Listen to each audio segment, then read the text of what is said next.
জানিয়ে দেব আজকের পশ্চিমবঙ্গ দেশ বিদেশের সবথেকে বড় গুরুত্বপূর্ণ 50টি তাজা সংবাদ। খবরের শুরুতেই জানিয়ে দেব সংবাদ শিরোনাম, পরে বিস্তারিত। শপিং মলের কর্মী থেকে ডন হাওড়ার তৃণমূল নেতার বাড়িতে গোপন সুড়ঙ্গ ও বিলাসবহুল ডেরার হদিশ। 24 রাউন্ড কার্তুজ সহ গ্রেপ্তার বাংলা পক্ষর গর্গ। কি অভিযোগ রয়েছে তার নামে? মমতার নিরাপত্তায় যেন খামতি না থাকে, নবান্ন থেকেই সিপিকে নির্দেশ মুখ্যমন্ত্রী শুভেন্দুর। মানুষের টাকা চুরি করেছে, সুজিত বসুর গ্রেপ্তারি নিয়ে মুখ খুললেন দিলীপ। দুর্নীতিবাজদের করা বার্তা মন্ত্রীর। হুগলি এবং নদিয়ায় 2 তৃণমূল কর্মীর মৃত্যু, মারধরের অভিযোগ বিজেপির বিরুদ্ধে। মোদি শাহ চুপ কেন, প্রশ্ন তুললেন অভিষেক। ভোটের ফল ঘোষণার 6 দিনের মধ্যে 2000 কর্মী আক্রান্ত, হাইকোর্টে তৃণমূল। দ্বিতীয়বারের জন্য অসমের মুখ্যমন্ত্রী পদের শপথ নিলেন হিমন্ত বিশ্ব শর্মা। উপস্থিত থাকলেন মোদি, শাহ, শুভেন্দু। সরকারি বাসে উঠলে আর ভাড়া দিতে হবে না মহিলাদের, 1 জুন থেকেই চালুর নিয়ম, মুখ্যমন্ত্রীর বৈঠকের সিদ্ধান্ত। বিজেপি প্রার্থীকে রাস্তায় ফেলে মার, ভাইরাল ভিডিওর জেরে বারুইপুরের আইসি সহ 2 পুলিশ কর্তা সাসপেন্ড। কাটোয়ায় 4 গরু পাচারকারীকে বেদম পেটিয়ে পুলিশের হাতে তুলে দিলেন ক্ষিপ্ত জনতা, উদ্ধার 5টি গরু। জেড প্লাস সিকিউরিটি আর পাবেন না অভিষেক, মুখ্যমন্ত্রী শুভেন্দুর নির্দেশের পরেই তৎপর রাজ্য পুলিশ, রিপোর্ট তলব। মুখ্যমন্ত্রীর বৈঠকে সিইও কেন, আইনের ধারা উল্লেখ করে তৃণমূলকে জবাব মনোজ আগরওয়ালের। মমতার চেয়ারে বসতে নারাজ শুভেন্দু, তবে বসবেন কার চেয়ারে? সীমান্তে কাঁটাতারের বেড়া, বাংলার মুখ্যমন্ত্রীর ঘোষণার পর কি বলছে বাংলাদেশের সরকার? ওপার বাংলা চুপ থাকলো না। সোনা না কেনা নিয়ে প্রধানমন্ত্রীর মন্তব্যের জের 2 দিনে 50,000 কোটি হারালো দেশের প্রথম সারির 3 স্বর্ণ সংস্থা। নেপাল পালানোর পথে গ্রেপ্তার চোপড়ার দাপুটে তৃণমূল নেতা। রোলের দোকান থেকে 1000 কোটির মালিক সুজিতের গ্রেপ্তারিতে বিস্ফোরক অর্জুন সিং। হঠাৎ অসুস্থ মদন মিত্র, ভর্তি হাসপাতালে। কি হয়েছে কামারহাটির বিধায়কের? তৃণমূল কার্যালয়ে বস্তা বস্তা সরকারি প্রকল্পের আবেদনপত্র, চাঞ্চল্য কাটোয়ায়। লক্ষ্মীর ভান্ডার পেতেন, অন্নপূর্ণার ভান্ডার পেতে কি আবার ফর্ম ফিল আপ করতে হবে? অন্নপূর্ণার ভান্ডার কি সবাই পাবেন? কি বললেন মন্ত্রী অগ্নিমিত্রা পাল। জ্বালানির ব্যবহার কমাতে স্কুলে অনলাইন পঠন পাঠনের আবেদন প্রধানমন্ত্রী নরেন্দ্র মোদীর। কালীঘাটে জরুরি বৈঠক ডাকলেন মমতা, থাকতে হবে সব জেলার নেতাদের। করোনাকালে ঘরে ঘরে হাহাকার, অথচ সে সময়ে সুজিতের রেস্তোরাঁর অ্যাকাউন্টে কোটি কোটি টাকা জমা। পশ্চিমবঙ্গকে বাংলাদেশের সঙ্গে জুড়ে দেওয়া হবে, ওপার বাংলায় হুঙ্কার ইসলামী নেতার। বিজেপির তৃণমূলীকরণ সইব না, দরকার হলে ইস্তফা দেব, নব্য বিজেপিদের চরম হুঁশিয়ারি শ্রমিক ভট্টাচার্যের। 27 লক্ষ ভোটারের নাম গায়েব, লক্ষ্মীর ভান্ডার থেকে রেশন সব সুবিধা কি বন্ধ হচ্ছে? তোলপাড় বাংলা। নির্বাচনের আগে সোশ্যাল মিডিয়ায় প্ররোচনামূলক পোস্ট, সাইবার সেলের হাতে গ্রেপ্তার গর্গ চট্টোপাধ্যায়। তৃণমূলের লোকরাই ওকে বুঝে নেবে, অভিষেক বন্দ্যোপাধ্যায়কে নিয়ে বিস্ফোরক তাপস রায়।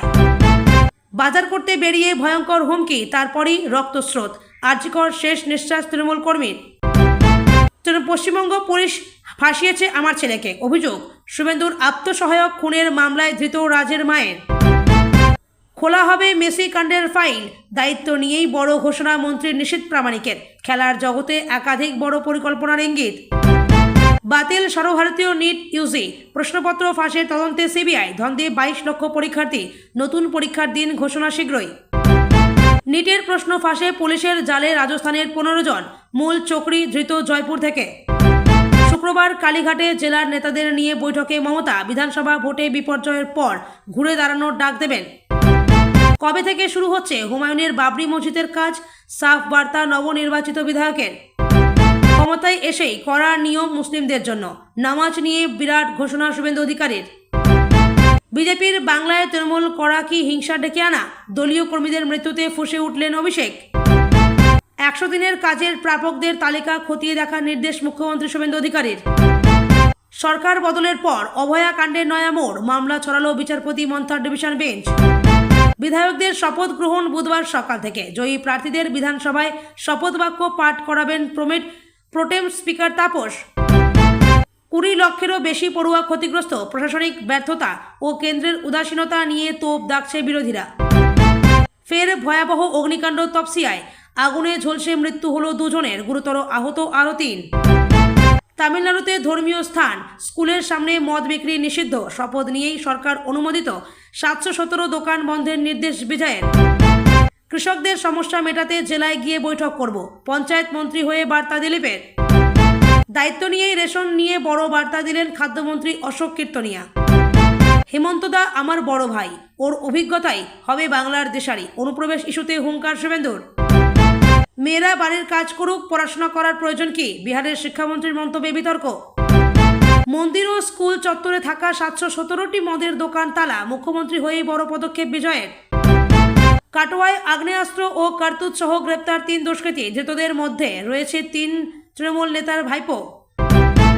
বিএলআরও অফিসে তালা, পুলিশের বিরুদ্ধে তোপ, বেলডাঙ্গায় দুর্নীতির বিরুদ্ধে রণংদেহী হুমায়ুন কবির। এতক্ষণ শুনছিলেন সংবাদ শিরোনাম, এখন আসছি বিস্তারিত খবরে। বাড়ির নিচে গোপন সুড়ঙ্গ, আর সেই সুড়ঙ্গ পেরোলেই এক পেল্লাই দরজা, নেম প্লেট লেখা শামীম আহমেদ। দরজা খুললে ভিতরে যা রয়েছে তা দেখে তাজ্জব দুধে পুলিশ কর্তারাও। এলাহি আসবাব, আধুনিক সাজসজ্জা আর গোটা বাড়ির প্রতিটি কোণ নজরে রাখার জন্য সিসিটিভি মনিটরিংয়ের কন্ট্রোল রুম। মধ্য হাওড়ার দাপুটে তৃণমূল নেতা তথা প্রাক্তন কাউন্সিলরের স্বামী শামীম আহমেদ ওরফে বরের বাড়িতে তল্লাশি চালাতে গিয়ে এমনই রোমহর্ষক তথ্য হাতে এলো পুলিশের। মধ্য হাওড়ায় কান পাতলে শোনা যায় উত্থানের কাহিনী। একসময় সাধারণ শপিং মলে সামান্য কর্মীর কাজ করতেন শামীম, সেখান থেকে আজকের প্রতাপশালী নেতা হয়ে ওঠা। 36 নম্বর ওয়ার্ডের প্রাক্তন কাউন্সিলরের স্বামী হিসেবেই নয়, তার পরিচয় প্রাক্তন মন্ত্রী অরূপ রায়ের ছায়াসঙ্গী হিসেবে।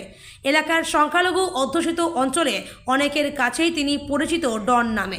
নির্বাচনের ফল ঘোষণার পর থেকেই অশান্ত হয়ে ওঠে হাওড়ার চৌরা বস্তি এলাকা। অভিযোগ, শামীম ও তার দল বদলের মদতেই বিজেপি সমর্থকদের উপর ব্যাপক বোমাবাজি ও গুলি চালানো হয়। সেই ঘটনার তদন্তে নেমে পুলিশ যখন শামীমের ডেরায় হানা দেয়, তখনই সামনে আসে এই গোপন সুড়ঙ্গের হদিশ। তল্লাশি চালাতে গিয়ে পুলিশ দেখে সুড়ঙ্গ পথে বাড়ির এমন এক গোপন প্রকোষ্ঠে পৌঁছানো যায়, যেখান থেকে অনায়াসেই গা ঢাকা দেওয়া সম্ভব। বিজেপির অভিযোগ, এই বরের নেতৃত্বের তৃণমূল আশ্রিত দুষ্কৃতীরা এলাকায় সন্ত্রাসের রাজত্ব কায়েম করেছিল। মূল অভিযুক্তকে গ্রেপ্তারের দাবিতে সরব হয়েছেন স্থানীয় বিজেপি কর্মী সমর্থকরা। পুলিশ কয়েকজনকে আটক করলেও ঘটনায় মাস্টারমাইন্ড শামীম আপাতত ফেরার। শামীমের অপরাধের খতিয়ান অবশ্য নতুন নয়। এর আগেও রামনবমীর শোভাযাত্রায় হামলা চালানোর অভিযোগে কেন্দ্রীয় তদন্তকারী সংস্থা এনআইএ তাকে গ্রেপ্তার করেছিল। বারবার তার নাম জড়ালেও রাজনৈতিক ছত্রছায়ায় তিনি বরাবরই বেতাজ বাদশাহ হয়ে উঠেছেন বলে স্থানীয়দের দাবি। উদ্ধার হওয়া বিলাসবহুল ঘরের আসবাব আর সিসিটিভি নিয়ন্ত্রিত ডেরা দেখে তদন্তকারীদের অনুমান, এই ডেরাটি কেবল বিলাসিতার জন্য নয়, বরং কোনো অসাধু কাজের অপারেশন থিয়েটার হিসেবেও ব্যবহৃত হতো কিনা তা খতিয়ে দেখা হচ্ছে। যদিও হাওড়া সিটি পুলিশের কর্তারা এই ভাইরাল ভিডিও বা উদ্ধার হওয়া সুড়ঙ্গ নিয়ে এখনই মুখ খুলতে চাননি। মঙ্গলবার দুপুরে শহর কলকাতার দেশপ্রিয় পার্ক এলাকা থেকে পুলিশ গ্রেপ্তার করল বাংলা পক্ষর প্রতিষ্ঠাতা তথা সাধারণ সম্পাদক গর্গ চট্টোপাধ্যায়কে। কলকাতা উত্তরের জেলা নির্বাচনী আধিকারিক এর অভিযোগের ভিত্তিতে এই পদক্ষেপ করা হয়েছে বলে পুলিশ সূত্রে খবর। তবে গর্গকে গ্রেপ্তারের সময় তার ব্যক্তিগত নিরাপত্তা রক্ষী ও পিএসও কাছ থেকে 24 রাউন্ড কার্তুজ উদ্ধার হয়েছে, যা এই ঘটনায় নতুন মাত্রা যোগ করেছে। পুলিশ সূত্রের খবর, সদ্য সমাপ্ত বিধানসভা নির্বাচনে ইভিএম নিয়ে বর্গের কিছু মন্তব্যই তার বিপত্তির কারণ হয়ে দাঁড়িয়েছে। ভোট চলাকালীন তিনি অভিযোগ তুলেছিলেন, রাতে সিল করে রাখার পরও গণনার সময় কেন ইভিএম বিকল হচ্ছে। এমনকি বেলার দিকে নির্বাচন কমিশনের বিশেষ কিছু পরিকল্পনা রয়েছে বলেও সোশ্যাল মিডিয়ায় মন্তব্য করতে শোনা গিয়েছিল তাকে। ভোটারদের উদ্দেশ্যে তিনি পরামর্শ দিয়েছিলেন, ভোট দেওয়ার পর যেন ভিভিপ্যাট সযত্নে খতিয়ে দেখা হয়। কমিশনের অভিযোগ, এই ধরনের মন্তব্য নির্বাচনী প্রক্রিয়ার স্বচ্ছতা নিয়ে জনমানুষে বিভ্রান্তি ছড়িয়েছে। ভোটের আগে থেকে নির্বাচন কমিশনের সঙ্গে সংঘাত শুরু হয়েছিল গর্গের সংগঠনের। পয়লা বৈশাখে শোভাযাত্রা বের হওয়ার অনুমতি দেয়নি কমিশন। সে সময় বাংলা পক্ষ অভিযোগ তুলেছিল, কমিশন বাঙালির গৌরব ও সংস্কৃতির ওপর আঘাত হানছে। যদিও কমিশনের পাল্টা যুক্তি ছিল, আদর্শ আচরণ বিধি কার্যকর থাকায় সেই অনুমতি দেওয়া সম্ভব হয়নি। রাজ্যের প্রাক্তন মুখ্যমন্ত্রী মমতা বন্দ্যোপাধ্যায়ের নিরাপত্তায় যেন কোনো খামতি না থাকে, পুলিশ আধিকারিকদের সঙ্গে বৈঠকে সেই নির্দেশই দিয়েছেন রাজ্যের বর্তমান মুখ্যমন্ত্রী শুভেন্দু অধিকারী। শনিবার শপথ নেওয়ার পর সোমবারই তিনি নবান্নে গিয়েছিলেন, ক্যাবিনেট বৈঠক করেন। পুলিশ আধিকারিকদের সঙ্গে তিনি বৈঠক করেছেন, সেখানেই তিনি এই কথা জানিয়েছেন বলে খবর। তৃণমূল সুপ্রিমো তথা রাজ্যের সদ্য প্রাক্তন মুখ্যমন্ত্রী কালীঘাটে হরিশ চ্যাটার্জি স্ট্রিটে বাড়ির থাকেন। নিরাপত্তার কারণেই ওই এলাকার নিরাপত্তার চাদরে মুড়ে রাখা হতো। মমতার বাড়ি যাওয়ার গলির মুখে থাকতো সিজার্স ব্যারিকেড। কলকাতা পুলিশ নিরাপত্তার দায়িত্বে থাকতো। এবার বিধানসভা ভোটে বিজেপির কাছে হেরে গিয়েছে তৃণমূল। ভবানীপুর আসনে মমতা নিজেও শুভেন্দু অধিকারীর কাছে পরাজিত হয়েছেন। মমতা বন্দ্যোপাধ্যায় এখন প্রাক্তন, এদিকে শুভেন্দু রাজ্যের মুখ্যমন্ত্রীর আসনে বসেছেন। তৃণমূল সুপ্রিমো তথা রাজ্যের সদ্য প্রাক্তন মুখ্যমন্ত্রী কালীঘাটে হরিশ চ্যাটার্জি স্ট্রিটের বাড়িতে থাকেন। নিরাপত্তার কারণেই ওই এলাকার নিরাপত্তার চাদরে মুড়ে রাখা হতো। মমতার বাড়ি যাওয়ার গলির মুখে থাকতো সিজার্স ব্যারিকেড। কলকাতা পুলিশ নিরাপত্তার দায়িত্বে থাকতো। আইনি মতে এখন আর মমতার আগের মতো আটচাট নিরাপত্তার নিয়ম নেই। প্রাক্তন মুখ্যমন্ত্রী হিসেবে প্রোটোকল অনুসারে যতটা নিরাপত্তা অন্যরা পান, মমতাও তেমনই পাবেন, সেই কথাই জানা গিয়েছে। এদিনে পুলিশ আধিকারিকদের সঙ্গে বৈঠক করেছিলেন শুভেন্দু। প্রাক্তন মুখ্যমন্ত্রী হিসেবে যতটা নিরাপত্তা প্রাপ্য মমতা বন্দ্যোপাধ্যায় যেন তা পান, সেক্ষেত্রে যেন কোনো রকম খামতি না থাকে, সেই বিষয়টি নিশ্চিত করতে কলকাতার পুলিশ কমিশনারকে মুখ্যমন্ত্রী নির্দেশ দিয়েছেন, তেমনই নবান্ন সূত্রে খবর। প্রসঙ্গত, নির্বাচনের ফল প্রকাশের পরে তৃণমূল সুপ্রিমোর বাড়ি যাওয়ার মুখে পুলিশের নিরাপত্তা তুলে নেওয়া হয়েছিল। সিজারাস ব্যারিকেড সরিয়ে নিয়েছে লালবাজার। নেত্রীর বাড়ির সামনে দিয়ে সাধারণ মানুষজন যাতায়াত করতে পারেন। অন্যদিকে অভিষেক বন্দ্যোপাধ্যায়ের জেড প্লাস নিরাপত্তা তুলে নেওয়া হলো। একজন সাংসদ যে নিরাপত্তা পেয়ে থাকেন, এখন থেকে সেই নিরাপত্তাই পাবেন ডায়মন্ড হারবারের সাংসদ অভিষেক বন্দ্যোপাধ্যায়। নবান্ন থেকে আজ সোমবারই এই নির্দেশ জারি হয়েছে বলে খবর। এর আগে রাজ্যে পালাবদলের পর অভিষেকের বাড়ির সামনে থেকেও পুলিশি নিরাপত্তা তুলে নিয়েছিল প্রশাসন। পুরো নিয়োগ দুর্নীতি মামলায় দীর্ঘদিন ধরে স্ক্যানারে ছিলেন রাজ্যের প্রাক্তন মন্ত্রী সুজিত বসু। একাধিকবার ইডি তলব করে তাকে সোমবার রাতে গ্রেপ্তার করে ইডি। বিজেপি বাংলায় সরকার গঠনের এই প্রথম জালে হেভিওয়েট নেতা মঙ্গলবার প্রাতঃভ্রমণে বেরিয়ে এই ইস্যুতেই মুখ খুললেন রাজ্যের পঞ্চায়েত মন্ত্রী দিলীপ ঘোষ। বললেন, মানুষের টাকা চুরি করেছে, শাস্তি তো পেতেই হবে। আইন সকলকে শাস্তি দেবে, দুর্নীতিবাজরা কেউ ছাড়া পাবেন না বলেও বার্তা দিলীপের। কলকাতায় থাকলে প্রতিদিনই ইকো পার্কে প্রাতঃভ্রমণে যান বঙ্গ বিজেপির দাবাং নেতা তথা রাজ্যের মন্ত্রী দিলীপ ঘোষ। মঙ্গলবারও তার অন্যথা হয়নি। এদিন সেখানেই সুজিত বসুর গ্রেপ্তারি নিয়ে মুখ খোলেন তিনি।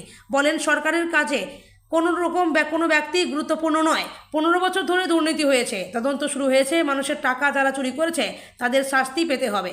প্রশাসন নিজের কাজ করছে, আইন সব দোষীদের শাস্তি দেবে। দিলীপ ঘোষ স্পষ্টভাবে বুঝিয়ে দিয়েছেন, অপরাধের সঙ্গে জড়িত সকলকে আইনি পথে শাস্তি দেওয়া হবে। উল্লেখ্য, সোমবার টানা 10 ঘন্টা ম্যারাথন জেরার পর প্রাক্তন মন্ত্রী সুজিত বসুকে গ্রেপ্তার করে ইডি। রাতে সিজিও কমপ্লেক্সে ছিলেন তিনি। রাতে প্রথমে স্ত্রী ও মেয়ে রাতের খাবার ও ওষুধ নিয়ে সিজিওতে যান। জানা যায়, পরবর্তীতে ইডি আধিকারিকদের সুজিত বাবু জানান তার শরীর খারাপ লাগছে, শ্বাসকষ্ট হচ্ছে। রাতে বাড়িতে অক্সিজেন দেওয়া হয় বলেও জানান তিনি। এরপর সুজিত পুত্র সমুদ্র বসুকে অক্সিজেন নিয়ে সিজিওতে তলব করা হয়। মঙ্গলবার 7 সকালে প্রাক্তন মন্ত্রীকে শারীরিক পরীক্ষার জন্য নিয়ে যাওয়া হয়েছিল বিধাননগর হাসপাতালে। যাবতীয় পরীক্ষার পর তাকে নিয়ে যাওয়া হচ্ছে ব্যাংশাল আদালতে। তৃণমূলের অভিযোগ, হুগলির সপ্তগ্রাম বিধানসভা এবং নদিয়ার চাকদহ বিধানসভায় 2 কর্মীর ওপর চড়াও হয় বিজেপি আশ্রিত দুষ্কৃতীরা। গুরুতর জখম হয়ে আরজিকর হাসপাতালে ভর্তি ছিলেন। 2 কর্মীর মৃত্যুতে বিজেপির বিরুদ্ধে অভিযোগ তুললেন তৃণমূলের সর্বভারতীয় সাধারণ সম্পাদক অভিষেক বন্দ্যোপাধ্যায়। রাজ্যে 2 কর্মীর মৃত্যুতে বিজেপির বিরুদ্ধে অভিযোগের আঙুল তুলল তৃণমূল। তৃণমূলের সর্বভারতীয় সভাপতি অভিষেক বন্দ্যোপাধ্যায় এক্স হ্যান্ডেলে ওই 2 কর্মীর নাম ঠিকানা দিয়ে হামলার অভিযোগ তুলেছেন বিজেপির বিরুদ্ধে। তৃণমূলের অভিযোগ, হুগলির সপ্তগ্রাম বিধানসভার পোবলা দাঁতপুর ব্লকে তাদের 1 কর্মীর ওপর চড়াও হয় বিজেপি আশ্রিত দুষ্কৃতীরা। গুরুতর জখম হয়ে আরজিকর হাসপাতালে ভর্তি ছিলেন। চিকিৎসা চলাকালীন তার মৃত্যু হয়েছে। মৃত ওই তৃণমূল কর্মীর নাম সোমনাথ আচার্য।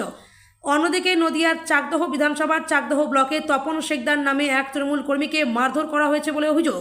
তাকেও আরজিকর হাসপাতালে ভর্তি করানো হয়েছিল, সেখানে মৃত্যু হয় তার। 2 কর্মীর মৃত্যুর জন্য বিজেপিকে দায়ী করেছেন অভিষেক। তৃণমূলের সর্বভারতীয় সাধারণ সম্পাদক বলেন, রাজ্যে মৃত্যুর সংখ্যা বাড়ছে কিন্তু প্রশাসন নীরব। 2 কর্মীর পরিবার একটাই প্রশ্ন করছেন, তৃণমূলকে সমর্থন করায় কী অপরাধ ছিল তাদের। তার অভিযোগ, এই ঘটনার পরেও পুলিশ নিষ্ক্রিয়, আদালত নীরব দর্শকের ভূমিকায়। বিজেপি নেতারা জয় উদযাপনে ব্যস্ত।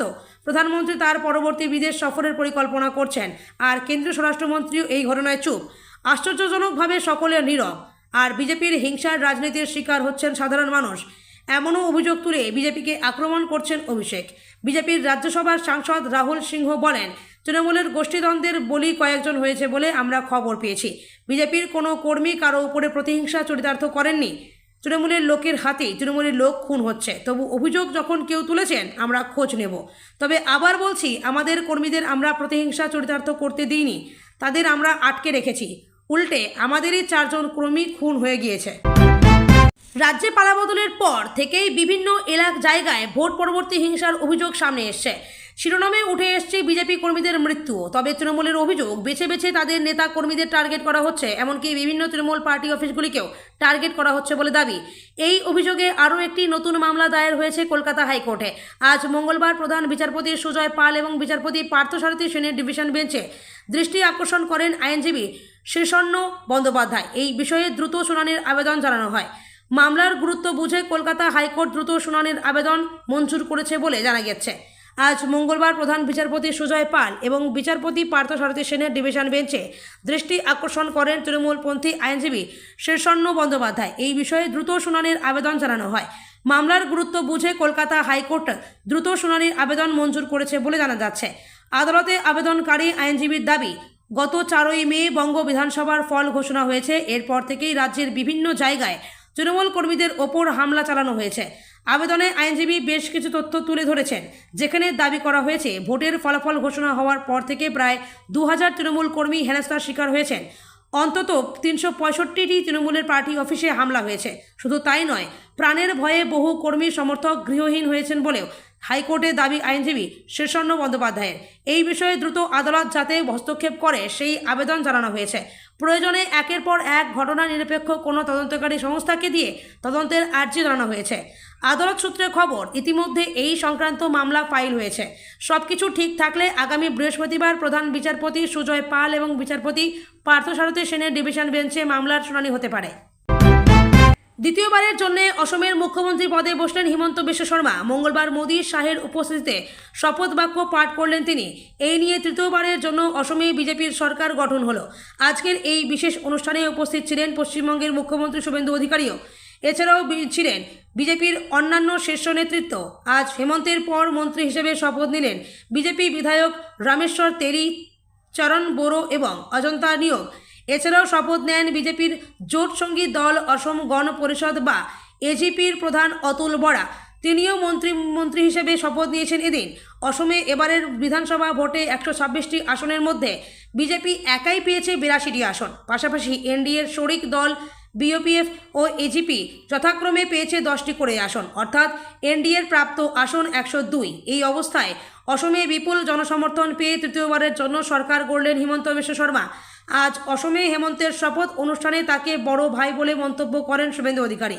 গুয়াহাটি বিমানবন্দরে হেমন্তের প্রশংসা করে তিনি জানান, পশ্চিমবঙ্গের নির্বাচনেও অসমের সাহায্য তিনি পেয়েছেন। প্রধানমন্ত্রী নরেন্দ্র মোদী পূর্ব ভারতকে সমৃদ্ধশালী করার যে স্বপ্ন দেখেছেন তাকে বাস্তবায়িত করতে অসম, পশ্চিমবঙ্গ, বিহার, ওড়িশা, সিকিম, ত্রিপুরা একসঙ্গে কাজ করবে বলেও আজ জানিয়েছেন তিনি। দ্বিতীয়বারের জন্য অসমের মুখ্যমন্ত্রী পদে বসলেন হিমন্ত বিশ্ব শর্মা। মঙ্গলবার মোদী শাহের উপস্থিতিতে শপথ বাক্য পাঠ করলেন তিনি। এই নিয়ে তৃতীয়বারের জন্য অসমে বিজেপির সরকার গঠন হলো। আজকের এই বিশেষ অনুষ্ঠানে উপস্থিত ছিলেন পশ্চিমবঙ্গের মুখ্যমন্ত্রী শুভেন্দু অধিকারীও। এছাড়াও ছিলেন বিজেপির অন্যান্য শীর্ষ নেতৃত্ব। গত শনিবার রাজ্যের মুখ্যমন্ত্রী পদে শপথ নিয়েছেন শুভেন্দু অধিকারী। আজ সোমবার নবান্নে মন্ত্রিসভার বৈঠক করলেন তিনি। পুলিশের সঙ্গেও হয় পৃথক বৈঠক। এই সমস্ত বৈঠকে একাধিক গুরুত্বপূর্ণ সিদ্ধান্তের কথা ঘোষণা করেন তিনি। সরকারি চাকরির বয়সসীমা 5 বছরের ছাড় থেকে শুরু করে 1 জুন থেকে অন্নপূর্ণা ভাণ্ডার। এই দিনের বৈঠকের পরে ঘোষণা করা হয় সবই। জানা গিয়েছে বিজেপির নির্বাচনী ইস্তেহারের আরেকটি প্রতিশ্রুতিও পূরণ হতে চলেছে আগামী 1 জুন থেকে। সরকারি বাসে সফরের ক্ষেত্রে আরও ভাড়া গুনতে হবে না মহিলা যাত্রীদের। সোমবার নবান্নে মন্ত্রিসভার প্রথম বৈঠক ছিল। সেই বৈঠকের পরেই অন্নপূর্ণা ভাণ্ডার চালুর দিনক্ষণ ঘোষণা করল রাজ্য সরকার। শুধু তাই নয়, ওই 1 জুন থেকেই সরকারি বাসে চড়লে মহিলাদের কোনো ভাড়া গুনতে হবে না বলেও জানানো হয়েছে। রাজ্যে তৃণমূল আমলে চালু হওয়া লক্ষ্মীর ভাণ্ডারের পাল্টা এই অন্নপূর্ণা ভাণ্ডারকেই ভোট প্রচারে অস্ত্র করেছিলেন বিজেপি। এই প্রকল্পে মহিলাদের মাসে 3000 টাকা করে দেওয়া হবে বলে প্রতিশ্রুতি দিয়েছেন বিজেপি। এদিন নবান্ন সভাঘরে বিজেপি বিধায়কদের সঙ্গে বৈঠক করেন মুখ্যমন্ত্রী। সেই বৈঠকেই 1 জুন থেকে অন্নপূর্ণা ভাণ্ডার চালু হওয়ার কথা জানিয়েছেন মুখ্যমন্ত্রী। তবে যারা লক্ষ্মীর ভাণ্ডার পাচ্ছেন তাদের অন্নপূর্ণা ভাণ্ডারে নতুন করে নাম নথিভুক্ত করতে হবে কিনা, প্রকল্পে টাকা পাওয়ার মাপকাঠি কী হবে, সেই বিষয়ে এদিনের বৈঠকে বিশদে কিছু জানানো হয়নি। তবে কড়াভাবে জানিয়ে দেওয়া হয়েছে, মৃত অথবা রাজ্যের এ রাজ্যের বাসিন্দা নন এমন কোনো নাম এই প্রকল্পে নথিভুক্ত করা যাবে না। আর ওই বৈঠকের শেষেই জানানো হয় আগামী 1 জুন থেকে বিজেপি সংকল্পপত্রে উল্লেখিত প্রতিশ্রুতি মেনে সরকারি বাসে নিখরচায় যাতায়াত করতে পারবেন মহিলারা। এছাড়া দুর্নীতি, কয়লা এবং গরু পাচার নিয়েও কড়া অবস্থান রেখেছেন মুখ্যমন্ত্রী শুভেন্দু অধিকারী। এদিন জেলাশাসক বিধায়কদের বৈঠকে মুখ্যমন্ত্রী বলেন, এটা আমাদের অগ্রাধিকারের মধ্যেই রয়েছে যাতে মহিলারা সরকারি বাসে বিনা ভাড়ায় যাতায়াত করতে পারেন। আপনারাও দেখুন, আমিও দেখছি। প্রসঙ্গত আজই মন্ত্রিসভার প্রথম বৈঠকের পর শুভেন্দু অধিকারী জানিয়েছেন, পরিবর্তন কোনো সরকারের আমলে চালু হওয়া কোনো সামাজিক প্রকল্পই বন্ধ করা হবে না। তবে পুরনো প্রকল্পগুলি নিজস্ব নামেই চালু থাকবে কিনা, সেগুলি নতুন প্রকল্পের মধ্যে মিশিয়ে দেওয়া হবে কিনা তা স্পষ্ট করেনি মুখ্যমন্ত্রী। কারণ লক্ষ্মীর ভাণ্ডারের মতোই স্বাস্থ্যসাথী, যুবসাথী প্রকল্পের ভবিষ্যৎ কী হবে তা নিয়ে অনেক উপভোক্তার মনেই প্রশ্ন উঠতে শুরু করেছিল। মুখ্যমন্ত্রী শুভেন্দু অধিকারী জানিয়ে দিয়েছেন, আয়ুষ্মান ভারতের মতো যে কেন্দ্রীয় প্রকল্পগুলি চালু আছে নেই, রাজ্যে সে সমস্ত প্রকল্পে চালু করা হবে। ভোটের ফল বেরোনোর পর বিজেপি প্রার্থীকে মারধরের অভিযোগ উঠেছিল পুলিশের বিরুদ্ধে। সেই ঘটনার রেশ কাটতে না কাটতেই এবার কড়া পদক্ষেপ করল রাজ্য পুলিশ। সাসপেন্ড করা হলো দক্ষিণ 24 পরগনার বারুইপুর থানার ভারপ্রাপ্ত আইসির সমর দে এবং সাব ইন্সপেক্টর সুকুমার রুইদাসকে। এক ভাইরাল ভিডিওয় সূত্র ধরেই এই শাস্তিমূলক ব্যবস্থা নেওয়া হয়েছে বলে খবর। ঠিক কী ঘটেছিল? ঘটনার সূত্রপাত হয় গত 5ই মে। বিধানসভা ভোটের ফল প্রকাশের ঠিক পরের দিন বিজেপির দাবি, সেদিন বিকেলে বারুইপুর পশ্চিমের বিজেপি প্রার্থী বিশ্বজিৎ পালকে রাস্তায় দেখা মাত্রই চড়াও হয় পুলিশ। সমাজ মাধ্যমে ছড়িয়ে পড়া একটি ভিডিও দেখা যায় আইসির সমর দে সহ কয়েকজন পুলিশ কর্মী ওই বিজেপি প্রার্থীকে কার্যত মারধর করতে পুলিশের গাড়িতে তুলেছেন। তৃণমূলের অভিযোগ ও পুলিশের ভূমিকা। তৃণমূলের তরফে পাল্টা দাবি করা হয়, ফল প্রকাশের পর বারুইপুর পশ্চিম বিধানসভা এলাকার বিভিন্ন জায়গায় ভাঙচুর চালাচ্ছিল বিজেপি আশ্রিত দুষ্কৃতীরা। সেই খবর পেয়েই ঘটনাস্থলে পৌঁছান বারুইপুর থানার আইসি ও অন্য আধিকারিকরা। কিন্তু বিজেপি প্রার্থীর পাল্টা অভিযোগ, কোনো প্ররোচনা ছাড়াই তাকে রাস্তায় আটকে ধরে রাখে পুলিশ। শুধু তাই নয়, তার মিথ্যা মামলা সাজানো হয়েছে বলে তিনি রাজ্য পুলিশের কাছে লিখিত অভিযোগ দায়ের করেন। তদন্তে মিলল প্রমাণ। বিশ্বজিৎ পালের সেই অভিযোগের ভিত্তিতেই বিভাগীয় তদন্ত শুরু করেছিল রাজ্য পুলিশ। প্রাথমিক তদন্তে ওই 2 পুলিশ আধিকারিকের বিরুদ্ধে অভিযোগের সারবত্তা মিলায় তাদের সাসপেন্ড করার সিদ্ধান্ত নেওয়া হয়। ভোট পরবর্তী হিংসা এবং পুলিশের অতি সক্রিয়তা নিয়ে যখন রাজ্য রাজনীতি উত্তাল, তখন বারুইপুর থানার আইসির সাসপেনশন অত্যন্ত তাৎপর্যপূর্ণ বলেই মনে করছেন রাজনৈতিক মহল। প্রার্থীর মারধরের সেই ছবি ভাইরাল হতেই শোরগোল পড়ে গিয়েছে এলাকায়। এবার পুলিশের শাস্তিমূলক পদক্ষেপে জল কতদূর গড়ায় সেটাই এখন দেখার। পশ্চিমবঙ্গে অবৈধ গরু পাচারের বিরুদ্ধে কঠোর পদক্ষেপ নেওয়ার জন্য পুলিশকে নির্দেশ দিয়েছেন মুখ্যমন্ত্রী শুভেন্দু অধিকারী। তারপরেও চোরাগুপ্তা গরু পাচার চলছে বলে অভিযোগ উঠছে। আজ মঙ্গলবার পূর্ব বর্ধমান জেলার কাটোয়ায় এমনই 4 গরু পাচারকারীকে হাতে নাতে ধরে গণধোলাই দেওয়ার পর পুলিশের হাতে তুলে দিলেন স্থানীয় বাসিন্দারা। পুলিশ রহিম শেখ, মুজাউদ্দিন শেখ, শেখ মহিদুল্লাহ এবং সালাম আনসার নামে ওই 4 গরু পাচারকারীকে আটক করেছে। তাদের মধ্যে রহিম শেখের বাড়ি কাটোয়ার খাজুরডিহি গ্রামে, সালাম আনসার কাটোয়ার কদমপুকুর এলাকার বাসিন্দা, বাকি 2 জন নদিয়ার নাকাশিপাড়া এলাকার বাসিন্দা বলে জানা গিয়েছে। উদ্ধার করা হয়েছে 5টি গরু। জানা গেছে সকাল 10টা নাগাদ 5টি গরু নিয়ে কাটোয়া বাসস্ট্যান্ড হয়ে চাপাপুকুর পার ধরে ভাগীরথীর ছেঁড়াকালী ঘাটের দিকে যাচ্ছিল ওই 4 ব্যক্তি। উদ্দেশ্য ছিল ভাগীরথী নদী পেরিয়ে গরুগুলিকে নদিয়ায় নিয়ে যাবে।